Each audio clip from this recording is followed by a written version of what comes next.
সূরা তওবা। কত নম্বর আয়াত ছিল? মাশাআল্লাহ, আপনাদের মনে আছে? আলহামদুলিল্লাহ বলি। আল্লাহ তাআলা আমাদের জেহেন শক্তি আরো বাড়ায় দিন, বলি আমিন। সূরা তওবার 111 নম্বর আয়াতের ব্যাখ্যা করেছি। ওই দিন বলছিলাম গত রাত্রে যে দুটি আয়াতের কথা বলবো, 111 আর 112। 111 নম্বর কালকে বলা হয়ে গেছে এবং বলেছিলাম আল্লাহ তাআলা এখানে মোমেনদের জন্য 8টি বৈশিষ্ট্যের কথা বলেছেন। আচ্ছা বলেন তো, জাহান্নামের সংখ্যা কত? জাহান্নামের সংখ্যা 7 আর জান্নাতের সংখ্যা 8। সূরা ফাতিহার মধ্যে আল্লাহ 7টি আয়াত নাজিল করেছেন। আল্লাহ রাব্বুল আলামিন সূরা ফাতিহা নাজিল করেছেন আয়াত কয়টা বলেন? আর জাহান্নামের সংখ্যা কয়টা? সূরা ফাতিহার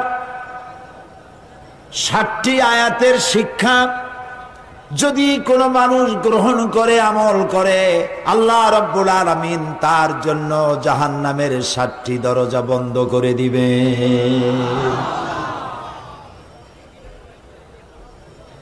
আর জান্নাতের দরজা হচ্ছে, জান্নাতের মোট জান্নাতের সংখ্যা কয়টা?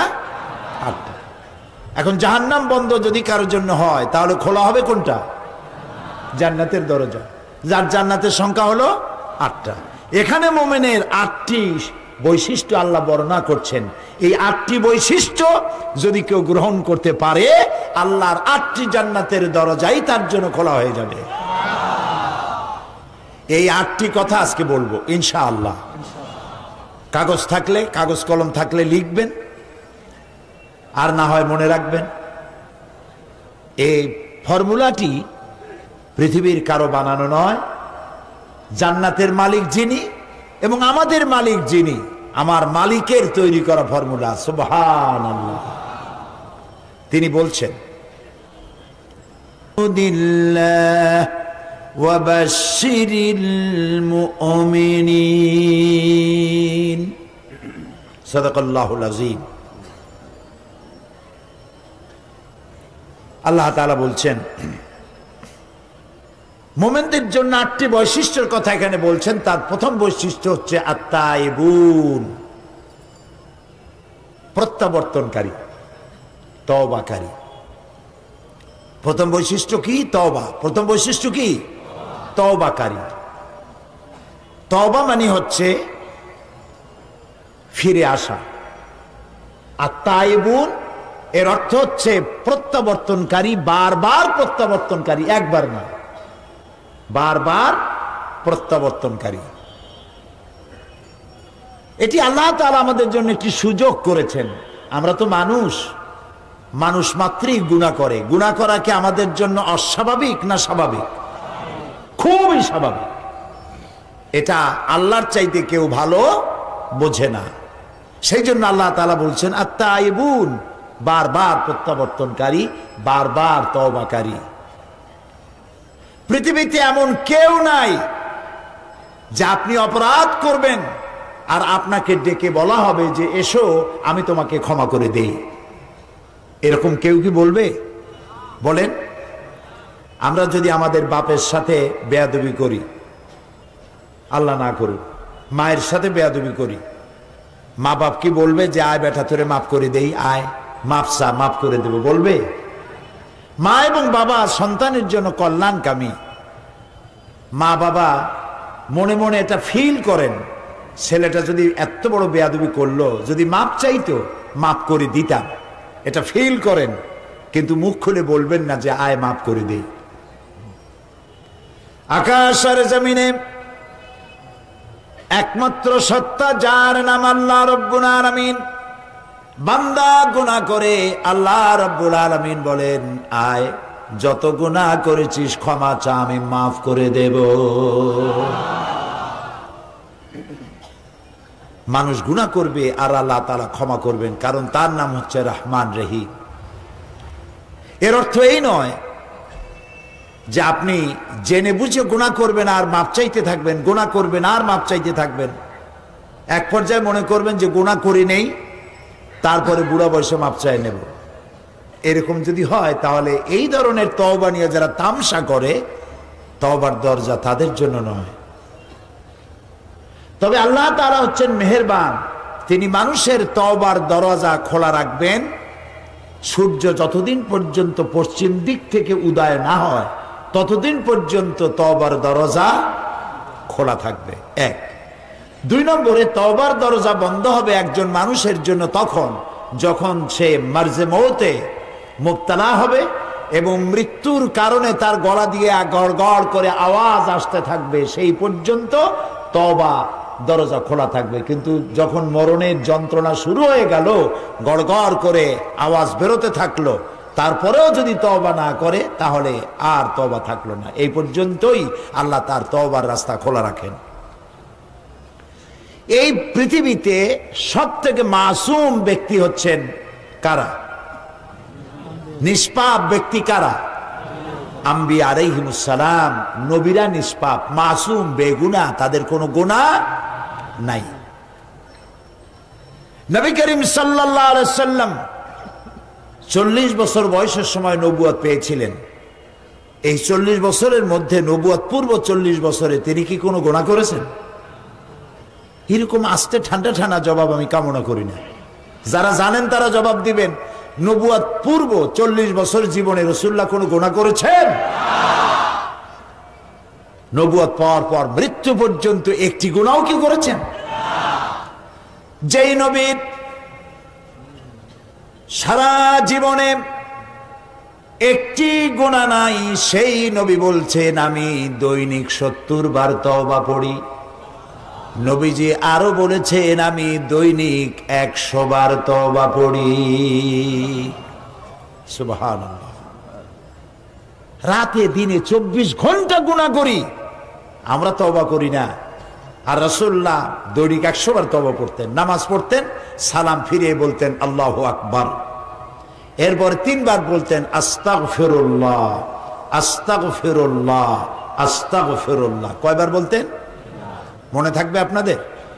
আজকের এশার নামাজের থেকে আমল করবেন। ইমাম যখনই সালাম ফিরাবে আপনি কি বলবেন?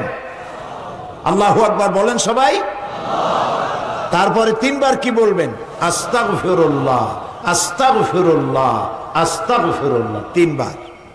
তোমার গুনাহ যদি হয় পাহাড় সমান, আল্লাহর রহমত হবে আকাশ সমান। তোমার গুনাহ আকাশ সমান, আল্লাহর রহমত তার আরশে আজিম উপচে পড়েছে। সুবহানাল্লাহ। এত দয়া, এত মেহেরবান, এত রহমত আল্লাহ তাআলা। সেই জন্য আল্লাহ তাআলা বলছেন আত-তাইবুন, মুমিনের সবথেকে বড় বৈশিষ্ট্য, 1 নম্বর বৈশিষ্ট্য, সে তওবা করবে, বারবার তওবা করবে। রুকনি ইয়ামিনি এবং হাজারে আসওয়াদ কাবা শরীফে, এইখানে কাবা শরীফে যে গেলাফ আছে, এই গেলাফের চতুর্দিকে সোনার সুতা দিয়া কোরআন শরীফের অনেকগুলি আয়াত লেখা আছে। রুকনি ইয়ামিনি থেকে হাজারে আসওয়াদ এই অংশে অনেকগুলি আয়াত আছে, তার মধ্যে একটি আয়াত আছে মাঝখানে লেখা। এমন জায়গায় এই আয়াতটি উৎকীর্ণ করা হয়েছে। এখানে যে আয়াতটি লেখা আছে, আল্লাহ রাব্বুল আলামিনের কোরআনের আয়াত লেখা হলো ওয়া ইন্নী লাগাফফারুন লিমান তাবা ওয়া আমানা ওয়া আমিলা সালিহান সুম্মা ইহতাদা। ওয়া ইন্নী লাগাফফারুন, আমি অবশ্যই ক্ষমাশীল। সুবহানাল্লাহ। কে বলতেছেন? আল্লাহ তাআলা। আমি অবশ্যই ক্ষমাশীল, দয়াবান। কাদের জন্য? লিমান তাবা, যে ব্যক্তি তওবা করলো, ঈমান আনলো এবং নেক কাজ করলো, নেক আমল করলো, সুম্মা ইহতাদা, এবং এরপরে সেই নেক আমলের উপরে টিকে থাকলো, হেদায়েতের উপরে টিকে থাকলো, আমি তার জন্য ক্ষমাশীল। আল্লাহর ক্ষমা তার বান্দাদের জন্য বিশাল মেঘের মতো ছায়া দিয়ে আছে আমাদেরকে। হযরত ওমর ফারুক রাদিয়াল্লাহু তাআলা আনহু একবার হেঁটে যাচ্ছিলেন অন্ধকার রাতে, পেছনে কিছু সাহাবীরা হাঁটতেছিলেন। এমন সময় চলতে চলতে তিনি জিজ্ঞেস করছেন, আচ্ছা তোমাদের মধ্যে এমন কি কেউ আসো যিনি বলতে পারো যে কোরআনে কারিমের মধ্যে মোমেনের জন্য হতাশা ব্যঞ্জক কোনো আয়াত আছে নাকি? একজন চট করে জবাব দিলেন, আছে। কি সেই আয়াত মোমেনের জন্য হতাশা ব্যঞ্জক? পেছনে যিনি জবাব দিচ্ছিলেন তিনি বললেন, فَمَن يَعْمَلْ مِثْقَالَ ذَرَّةٍ خَيْرًا يَرَهُ وَمَن يَعْمَلْ مِثْقَالَ ذَرَّةٍ شَرًّا يَرَهُ। পৃথিবীতে যে ছোট্ট একটি নেকির কাজ করবে, ভালো কাজ করবে, সরিষা পরিমাণ নেকির কাজ করলে সেটা দেখতে পাবে। আর সরিষা পরিমাণ গুনার কাজও যদি কেউ করে তাও সে কিয়ামতে দেখতে পাবে। এটা মুমিনের জন্য হতাশা ব্যঞ্জক আয়াত। ছোট্ট ছোট্ট গুনাহও দেখতে পাবে। হযরত আবু সাঈদ খুদরি রাদিয়াল্লাহু তাআলা আনহু তিনি প্রশ্ন করেছিলেন, হে রাসূল, এই আয়াত নাজিল হওয়ার পর তিনি বলেছিলেন, হে রাসূল, আমি কি আমার ছোট্ট বড় সব ছোট ছোট গুনাহগুলিও দেখব? রাসূলুল্লাহ বললেন, হ্যাঁ, দেখতে পাবে। হযরত আবু সাঈদ খুদরি রাদিয়াল্লাহু তাআলা আনহু শিশুর মতো ডুকরে কেঁদে উঠলেন, তাহলে তো আমি শেষ হয়ে যাব, আর একবার মরে যাব, আমার সব গুনাহ যদি আমি কিয়ামতে দেখি। হযরত ওমর কাঁদতেছিলেন। কিছুক্ষণ পর জিজ্ঞেস করেন, আচ্ছা, কোরআনের মধ্যে মুমিনের জন্য আশা ব্যঞ্জক কোন আয়াত কি আছে? পেছন থেকে জবাব এলো, আছে। কি? তিনি জবাবে বললেন, قُلْ يَا عِبَادِيَ الَّذِينَ أَسْرَفُوا عَلَى أَنفُسِهِمْ لَا تَقْنَطُوا مِنْ رَحْمَةِ اللَّهِ إِنَّ اللَّهَ يَغْفِرُ الذُّنُوبَ جَمِيعًا। হে নবী, আপনি বলুন, হে আল্লাহর বান্দারা, তোমরা যারা নিজের নফসের পরে জুলম করেছো, অত্যাচার করেছো, লা তাকনাতু মির রাহমাতিল্লাহ, আল্লাহর রহমত থেকে মায়ুস হয়ে যেও না, নিরাশ হয়ে যেও না, হতাশ হয়ে যেও না। সুবহানাল্লাহ। নিশ্চয়ই আল্লাহ তাআলা সমস্ত গুনাহকে মাফ করে দিবেন। সুবহানাল্লাহ। হযরত ওমর কান্না জড়িত কণ্ঠে বললেন, আচ্ছা, তোমাদের মধ্যে কি আব্দুল্লাহ ইবনে মাসউদ আছে নাকি? আব্দুল্লাহ ইবনে মাসউদ বললেন, আমি তো আপনার প্রশ্নের জবাবগুলি দিচ্ছিলাম। সুবহানাল্লাহ। আব্দুল্লাহ ইবনে মাসউদ ছিলেন রাখাল, উট ছাগল ভেড়া চড়ায় বেড়াতেন, রাখাল। আব্দুল্লাহ ইবনে মাসউদের মতো রাখালকে এই কোরআন শরীফ তাকে রাইসুল মুফাসসিরিন বানিয়ে দিয়েছে। সুবহানাল্লাহ। খাট্ট খট্ট মানুষ ছিলেন, ছোট্ট মানুষ ছিলেন। একবার তিনি গাছে উঠতেছিলেন, খেজুর গাছে খোরমা পাড়বার জন্য। সাহাবায়ে কেরাম যারা নিচে দাঁড়ানো ছিলেন, হযরত আব্দুল্লাহ ইবনে মাসউদকে তার ছোট্ট ছোট্ট পাও দেখে নিচে হাসাহাসি করতেছিলেন।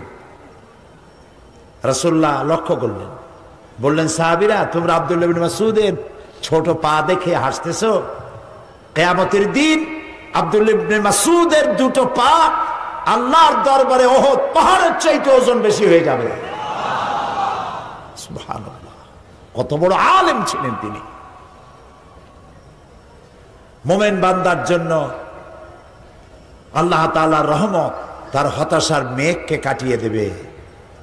গুনাহ যারা আমরা করেছি, গুনাহ থেকে বাঁচার পথ কি? গুনাহ থেকে মাপ পাওয়ার পথ কি? নবীজি বলেছেন, আল্লাহ রাব্বুল আলামিন 3000 বছর ধরে জাহান্নামের আগুনকে উত্তপ্ত করেছে। এই জাহান্নামের আগুন অন্ধকার অমাবস্যা রাতের মতো কালো হয়ে গেছে। এই জাহান্নামের আগুন যদি পৃথিবীর সব সমুদ্রের মহাসমুদ্রের পানি যদি ঢেলে দেওয়া হয়, জাহান্নামের আগুন নিভবে না। জাহান্নামের আগুন সমুদ্র মহাসমুদ্রের পানিতে আগুন নিভবে না, কিন্তু গুনাহগার বান্দার অনুশোচনা আর অনুতপ্ত আর অনুশোচনার 2 ফোঁটা চোখের পানি তার জন্য নির্ধারিত জাহান্নামের আগুন নিভে যেতে পারে। বান্দা যখন গভীর রাত্রি আরামের ঘুমকে হারাম করে তাহাজ্জুদের নামাজ পড়ে আল্লাহর দরবারে হাত তুলে যদি কান্দে, রব্বুল আলামিন শয়তানের ওয়াসওয়াসায় পড়ে গুনাহ করেছি, মাফ করে দাও। নবীজি বলেন চোখের পানি নাকের অর্ধেক আসতে না আসতে আল্লাহ রব্বুল আলামিন তার এই ক্রন্দনরত বান্দাকে মাফ করে দে। সুবহানাল্লাহ, সুবহানাল্লাহ। আল্লাহ তাআলা অসীম রহমতের মালিক। এই পৃথিবীর বাজার ঘাট, অফিস আদালত সন্ধ্যা আসতে থাকে, দিনের বেলায় চলতে থাকে, আসর হতে থাকে, আর সব একটা একটা করে বন্ধ হতে থাকে। আর আল্লাহর অফিসের অবস্থা ভিন্ন। দুনিয়া রাত যত বাড়তে থাকে, অফিস আদালত দোকানপাট সব বন্ধ হতে থাকে। আর আল্লাহ তাআলার অফিসের অবস্থা ভিন্ন।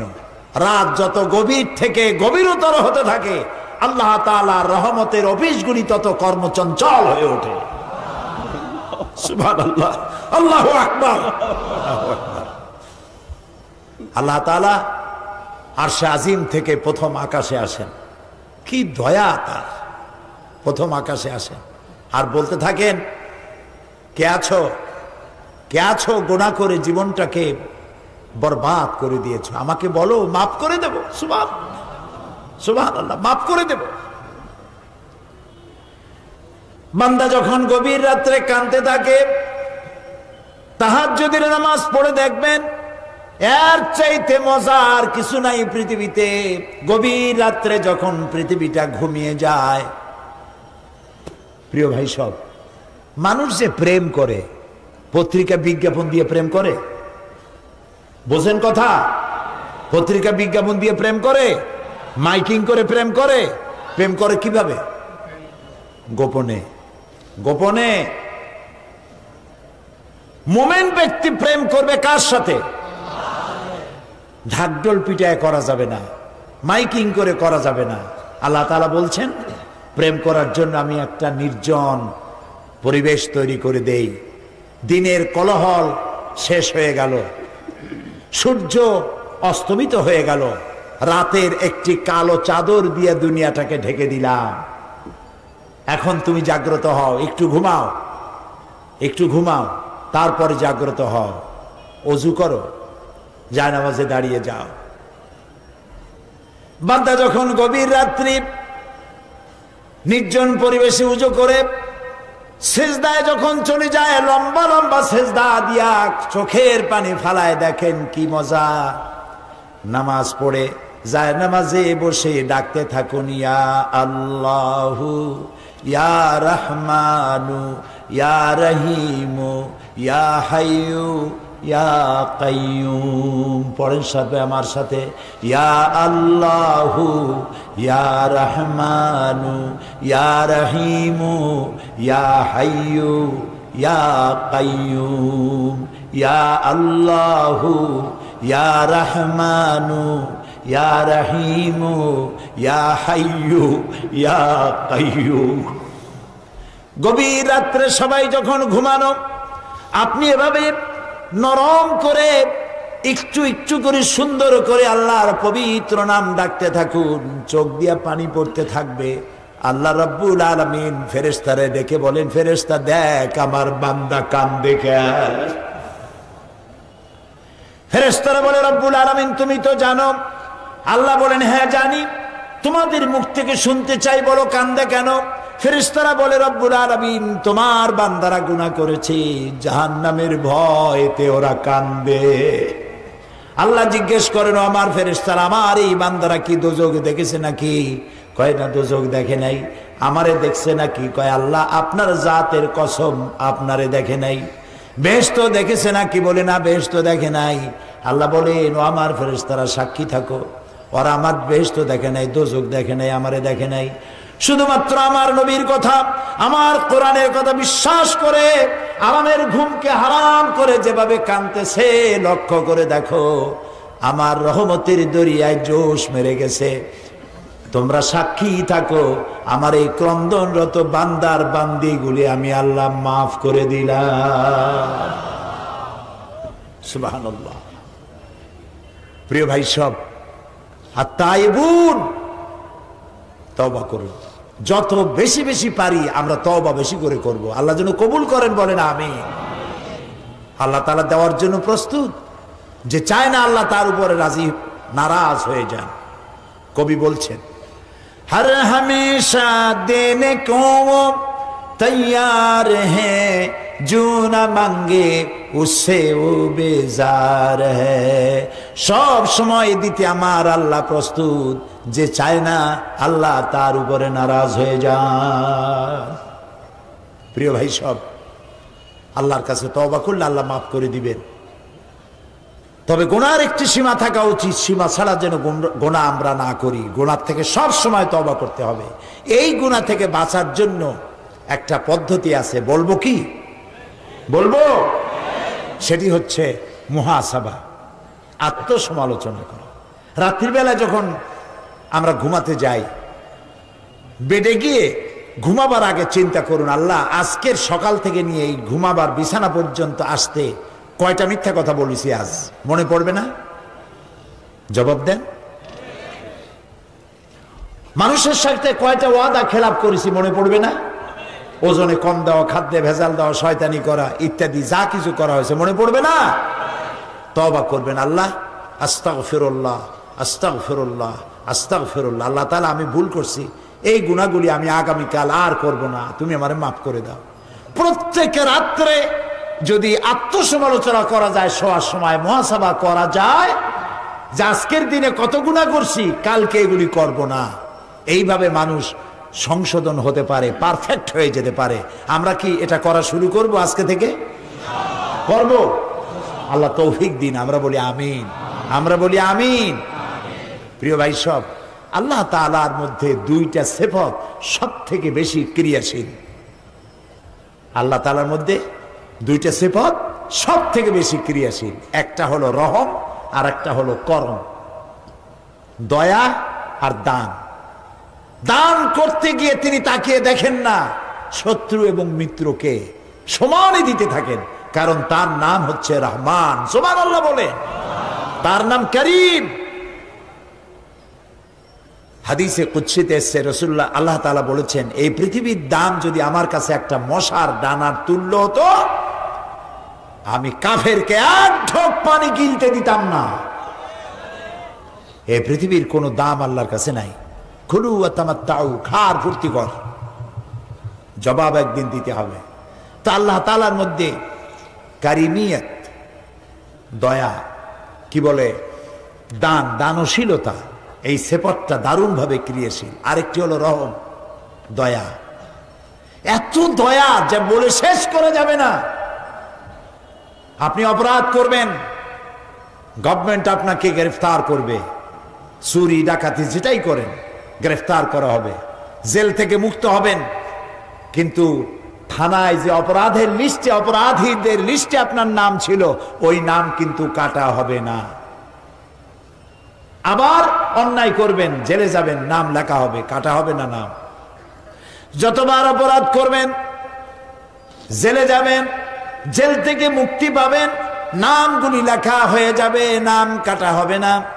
কিন্তু আল্লাহ রব্বুল আলামিন তার আদত মোবারক ভিন্ন।